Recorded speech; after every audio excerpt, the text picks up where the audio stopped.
Hello dear friends, तो मैं हूं आपको अपना मेहताब अली और आप देख रहे हैं मेरा यूट्यूब चैनल मेहताब बर्ड्स। तो दोस्तों, उम्मीद तो यही रखते हैं कि तमाम दोस्त ठीक होंगे अपने घरों में, अपनी फैमिली मेम्बर्स के साथ और अपने प्यारों के साथ। तो दोस्तों, आज की जो इन्फॉर्मेटिव और इंटरेस्टिंग वीडियो है आप दोस्तों के सामने मैं शेयर करने जा रहा हूं, वो जो है तितर के मुतालिक है। तितर का क्योंकि इस वक्त ब्रीडिंग सीज़न चल रहा है, तो हम लोगों का जो टॉपिक्स होंगे वो भी जो है तितर की ब्रीडिंग प्रोसेस पे ही होंगे, ब्रीडिंग सीज़न पे ही होंगे। तो दोस्तों, आपने भी अगर तीतर रखे हुए हैं, और हर शौकीन की यही कोशिश होती है कि यार मैंने बर्ड्स रखे हुए हैं और जल्द से जल्द मेरा जोड़ा लग जाए और मेरे जो परिंदे हैं वो अंडे और बच्चे देना स्टार्ट कर दें, तो मुझे क्या करना चाहिए। क्योंकि अभी सीज़न भी स्टार्ट हो चुका है और काफ़ी दोस्त ये कहते हैं यार हमारे साथ मेहताब भाई है, उसके बावजूद हमारे परिंदे जो है ब्रीडिंग ना करें तो मतलब एक बेवाजिबी हो जाएगी। तो यार मैंने कहा क्यों ना उन दोस्तों के लिए जिनका जोड़ा नहीं लगा हुआ, उन दोस्तों के लिए वीडियो बनाकर शेयर करूं।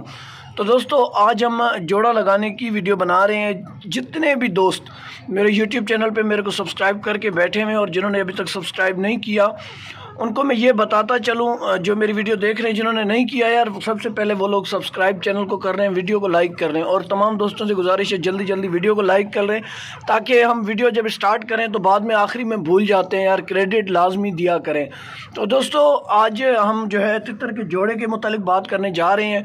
तितर का जोड़ा ना लगे तो हमें क्या करना चाहिए, और हमारा तितर का जो पेयर है वो उसका मेल, मतलब मेन जो मेरा टॉपिक है वो ये है कि नर तितर मादा को मारता क्यों है। काफ़ी दोस्तों के सवाल आते हैं यार मेहताब भाई नर तितर मादा को मारता है और फीमेल उससे डरती है, जिसकी वजह से जो है मेल फीमेल को क्रॉस नहीं कर पाता, तो हमें क्या करना चाहिए। दोस्तों, नर तितर मादा को मारता है, उसकी दो वजूहत होती हैं। एक वजह ये होती है कि नर उम्र में ज़्यादा होता है, एज में ज़्यादा होता है, और फीमेल एज में कम होती है, जिसकी वजह से फीमेल को अभी तक मतलब क्रॉस के मूड में नहीं होती, मेल क्रॉस के मूड में होता है, जिसकी वजह से वो उसके पीछे लगता है, उसको मारता है और उसे कहता है कि यार क्रॉस करने दो, जिसे हम समझ रहे होते हैं यार मेल फीमेल को मार रहा है। तो उसके बाद मैं आपको बताता चलूं कि दूसरा जो हमारे पास मसला आता है वो ये आता है कि यार मेल तितर फीमेल के साथ जोड़ा नहीं बनाया हुआ होता उसने। फीमेल की एज कम पूरी होती है, एज तो फीमेल की कंप्लीट होती है, मेल की भी कंप्लीट होती है, लेकिन पेयर नहीं लगा हुआ होता, जिसकी वजह से हमारा जो जोड़ा है, हमारा जो नर तितर है वो फीमेल के साथ फाइट करता है। अब भाई ये फाइट क्यों कर रहा है, इसे फाइट से कैसे हटाना चाहिए फीमेल को। ये सुबह के टाइम की खुशी आप देख सकते हैं। तो नर तितर जो है फीमेल को क्यों मारता है ये मैं आपको बताऊं।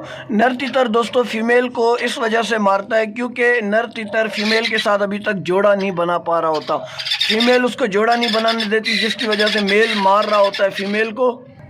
और हम लोग इस चीज़ को क्या समझ रहे होते हैं कि यार नर मादा को मार रहा है तो अभी ये फाइटिंग कर रहे हैं आपस में, ये कभी भी सेट नहीं होंगे। तो दोस्तों, ये बिल्कुल सेट होंगे, ज़रूर सेट होंगे। ये 10 से 12 दिन की मेहनत है। अगर आप प्रोसेस को फॉलो करते हैं जिस तरह मैंने पिछली वीडियोस में भी बताया, आज फिर एक मरतबा बता रहा हूँ, जो भी प्रोसेस मैं बताता हूँ उसे आप फॉलो करें, इंशाल्लाह आपका परिंदा ब्रीडिंग भी करेगा, चिक्स भी देगा, एग्स भी देगा।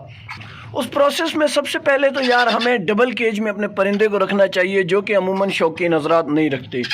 तोते वाले केज में रख देते हैं तितरों को, उसके बाद सिंगल केज में रख देते हैं, मुर्गियों वाले केज में रख देते हैं, या तो फिर इस तरह के ब्रीडिंग केज में जोड़े को रख देते हैं, जिसकी वजह से मेल फीमेल के साथ क्रॉस नहीं कर पाता और जोड़ा नहीं लग पाता। तो ज़ाहिरी बात है मेल फीमेल को क्रॉस भी नहीं कर पाएगा। तो आपने सबसे पहले डबल केज लगा देना है। डबल केज में आपका परिंदा होता है, उससे जो है ना आपके परिंदा फीमेल और मेल अलग अलग रहते हैं, तो उनमें एहसास पैदा होता है कि नहीं यार अब हमें दोस्ती कर लेनी चाहिए, हम लोग एक दूसरे से दूर नहीं रह सकते। तो यही होता है कि आपने सबसे पहले केज अलग अलग रखना होता है। उसके बाद जब आज़ादी देते हैं ना आप अपने परिंदे को, आज़ादी के टाइम पे आप मेल को अलग छोड़ें, फीमेल को अलग छोड़ें। यार मैं काफ़ी मरतबा वीडियोस में बता चुका हूँ, उसके बावजूद भी कमेंट्स दोस्तों के हज़ारों आते हैं यार मेरा मेल फीमेल को मार रहा है, मुझे क्या करना चाहिए। आज की वीडियो में आपने ये बातें 2-4 सुन लेनी है। इन 2-4 बातों से आपका इतना फ़ायदा होगा कि आपके तसव्वुर में भी नहीं होगा। दोस्तों, आपने मेल को छोड़ के फीमेल को छोड़ना है, फीमेल को छोड़ना है तो मेल को बंद रखना है। 10 से 12 दिन तक ये सिंपल प्रोसेस है, आसान सा प्रोसेस है,